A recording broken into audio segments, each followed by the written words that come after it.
Sir, आपसे जानना चाहेंगे कि आप शुभ नाम क्या है आपका और किस पद पर आप जिला चिकित्सालय में पदस्थ हैं? मेरा नाम डॉक्टर नंदकिशोर जाटव है और मैं जिला अस्पताल में सर्जिकल स्पेशलिस्ट की पोस्ट पर कार्य कर रहा हूँ अभी।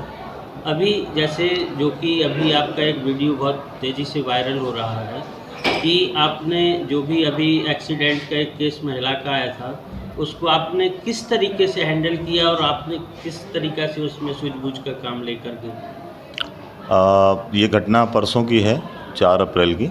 और एक इन्फॉर्मेशन आई जिला अस्पताल में। सबसे पहले इन्फॉर्म हुआ जीएल सर को, तो इमीडिएटली एम्बुलेंस भेज के पेशेंट को जिला अस्पताल शिफ्ट करवाया और फिर पूरी टीम को अलर्ट किया। मुझे इन्फॉर्म किया गया, मैंने पेशेंट को आकर देखा और देखने के बाद देखा कि काफ़ी ज़्यादा इंजरी हो गई थी उनके पैर में, लेफ़्ट वाले पैर में।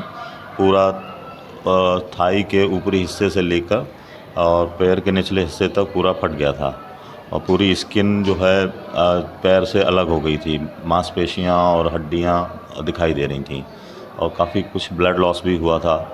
पेशेंट को देखते हुए उनको सबसे पहले फ्लूइड स्टार्ट किया और साथ में एंटीबायोटिक दिए, टिटनेस इंजेक्शन लिया। ब्लड लॉस हो रहा था तो 2 यूनिट ब्लड का अरेंजमेंट हमारे आरएमओ सर की, अभय सिंह सर की तरफ से बोला गया कि अर्जेंटली इनको ब्लड का अरेंजमेंट किया जाए, तो उनको ब्लड लगाया गया।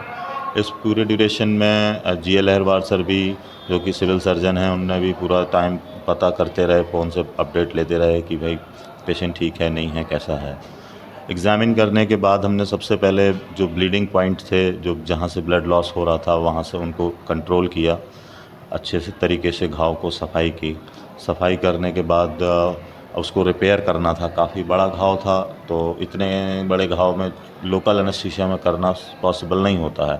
तो जैसे ही घाव देखा था तो उसके तुरंत बाद ही एनेस्थीसिया वाले जो सर ऑन ड्यूटी थे, डॉक्टर विनीत पटेरिया सर, उनको भी इन्फॉर्म किया गया कि सर आपकी जो है रिक्वायरमेंट है।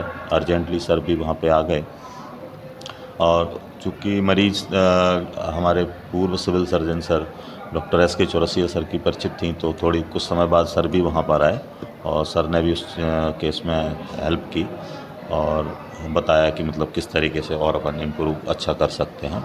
तो पूरा पेशेंट करीब 1.5-2 घंटे तक सर्जरी चलती रही और उस पूरे ड्यूरेशन में पेशेंट के वाइटल्स चेक करते रहे और रिपेयर वॉश करते रहे, रिपेयर चलता रहा और अपने लेवल पर उसको जितना भी बेस्ट अपन कोशिश करके रिपेयर कर सकते थे, उनको रिपेयर कर दिया गया था। आप क्या मैसेज देना चाहते हैं कि जिला चिकित्सालय में जो भी आने वाला मरीज है वो रेफ़र ना हो, तो इसके लिए क्या बेटर सुविधा होना चाहिए प्रशासन की ओर से? प्रशासन की ओर से देखिए, सारी सुविधाएं वैसे हैं। उसी पेशेंट को रेफ़र किया जाता है जिसको यहाँ मैनेज करना डिफ़िकल्ट होता है।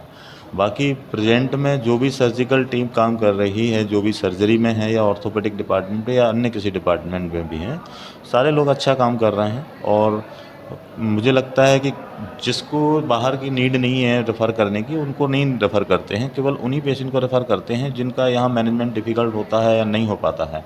अब जैसे किसी पेशेंट का एंजियोग्राफ़ी होना है, तो अब एंजियोग्राफ़ी तो अपने छतरपुर में कहीं पर भी उपलब्ध नहीं है, तब फिर ऐसे पेशेंट को बाहर भेजना पड़ता है। इसी टाइप से सर्जिकल कॉज भी रहते हैं कई सारे कि अब कैंसर का पेशेंट है और कैंसर का मैनेजमेंट प्रॉपर तरीके से कैंसर हॉस्पिटल में ही अच्छे से हो सकता है, तब फिर ऐसी स्थिति में रेफ़र करना पड़ता है। कई बार हमें ट्रॉमा के पेशेंट, जो जिस तरीके से ये महिला आई थी, ऐसे भी पेशेंट को करना पड़ता है।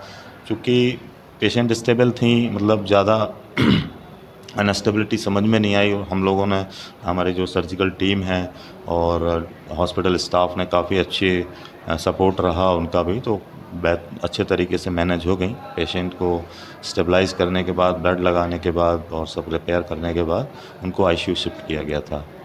तो कोशिश भर तो नहीं किया जाता है जब तक कि ऐसा ना लगे कि पेशेंट अनस्टेबल हो सकती हैं।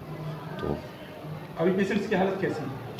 पेशेंट की हालत अभी एक्चुअली हमारे यहाँ से उनको फिर अगले दिन रेफ़र किया गया ग्वालियर के लिए, क्योंकि फर्दर मैनेजमेंट की भी रिक्वायरमेंट, जैसे कि प्लास्टिक सर्जन या कार्डियोवास्कुलर सर्जन, क्योंकि वास्कुलर इंजरी भी हुई, ब्लड लॉस हुआ, तो उसको फर्दर एवेलुएट करने के लिए और कहीं पे कोई स्किन खून की कमी की सप्लाई की कमी की वजह से काली ना पड़े, और यदि पड़ती है तो उसको प्रॉपरली और अच्छे तरीके से मैनेज किया जा सके।